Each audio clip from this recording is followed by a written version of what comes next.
You read books of billionaires and things like that, there's definitely two camps. A lot of people aspire to retirement and sitting on a beach drinking cocktails. No one asked the second question about what it's going to be like after 3 weeks sitting on that beach drinking the same cocktail. It's going to be pretty boring. So the best plan in the world is to get there, but what are you going to do when you get there? And that's when you find a lot of really uber successful people. You know, they either create foundations that kind of carry on and keep busy on those, or they start new businesses. Because it's not about the wealth that keeps them going, it's about the creating the wealth and creating and solving problems that, and Bezos technically does that, the way he fits in and out. Musk is probably the greatest innovator in human history. And these guys are get their thrills from being able to create and solve problems. I saw a fascinating interview from a billionaire a couple of weeks ago, and he sold up everything, and he lives in his house in Colorado, a fantastic house. And the chap asked him, why did you sell the plane? Why did you sell all the houses? And he said, I'm sick and tired of waking up at 3 o'clock in the morning and opening up a cupboard when I'm thinking that's the toilet, because he couldn't remember which house he was in.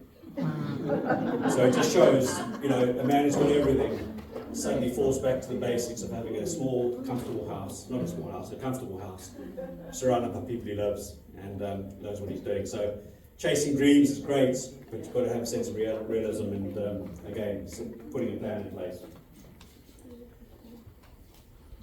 We are incredibly fortunate in the UK and in mainland Europe and America. If you are working in payments and system, there is a safety net, currently the state pension. So that is basically, if you do nothing, that's what you can look to rely on. At the moment, it's £12,543 a year. If you're a husband or wife, that's basically £2,000 a month, which is fantastic if you can get there.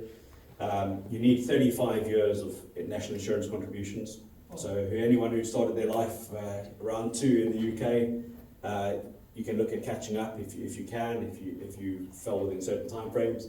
Alternatively, just making sure you are paying national insurance contributions. Even if you're starting a new business and things like that, the earnings aren't there, your salaries aren't there, just make sure you are paying into those national insurance to approve that, because that will pay out wherever you are in the world.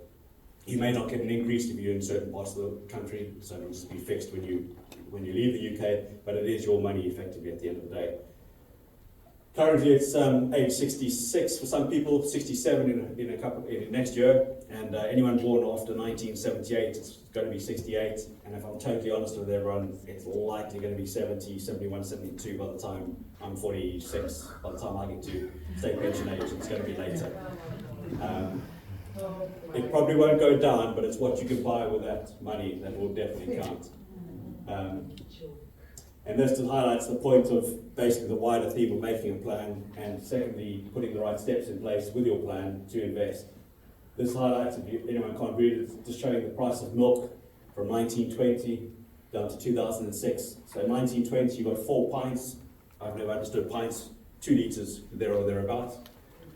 1970, the same money, so in 3p basically, 1920 in old pence. Bought you 2 litres. 1970, that same money buys you 1.5 cups, and in 2026 it buys you 5.5 teaspoons of milk. So, ladies and gentlemen, that is what governments are designed to do. And that, if we think about we're living in a game, you've got to play the game. And the government's game is always, unless you're Switzerland, is to devalue their currency, because to give them the ability to pay off the debt, they need to be able to devalue the currency. And we've seen some crazy examples. Anyone from Zimbabwe knows, wheelbarrows of cash mean nothing because the wheelbarrow is worth more than the cash. Iran is facing that same thing now. Last week, or on Friday actually, the Iranian currency has lost 98% of its value against the dollar. This month, food in Iran, chicken and beef, has gone up, it was 78 and 85% in 1 week. So that is why we kind of put steps in place. That is why we need to make a plan, and that's why we need to kind of use the tools and the finesse that God has given you to put a plan in place. So Albert Einstein jumped onto this ages ago, compound interest. He called it the 8th wonder of the world. He said those who understand it earn it, and those who don't pay it. And that's about, you know, what Pastor Max said about being employed and working and growing someone else's fruits or garden or orchard. You know, the ability, you've got the ability, if you take the steps now, to put your own plan in place and benefit from the growth and things like that. So that's just compound interest. But the markets work on that same basis. This is one that always blows my mind and no one does it. I haven't even done it for my kids, so I'm in the same boat as you. What's the easiest way to get to £1 million pension pot by age 67? Start early. If you invest for your kids on day one, when they turn 21, when they turn 67, they'll have over £1 million pension pot. Because you get the tax relief and things like that. If you start on the same amount, same contribution, if you only start at age 21, and they invest for the next 46 years, their pot will only be 190,000. So that shows the power of starting yesterday, which we can't do, so we can start today, but also letting the markets do what markets do. And that 8.5% is the long-term historical average of global equities, what they've returned. Some years might be down, some years might be up, but long-term it's been about 8.5%.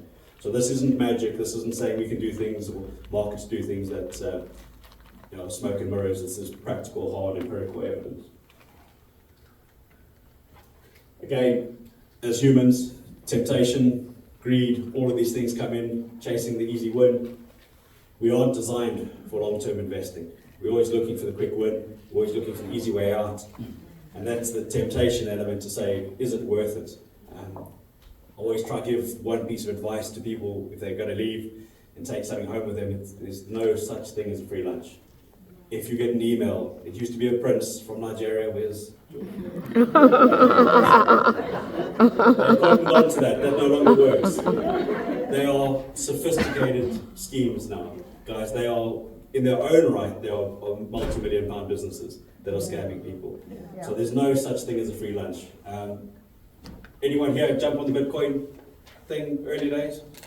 No. And the likelihood is you're not going to jump on the thing that's the new kid on the block. So you've got to put in the legwork, got to start early.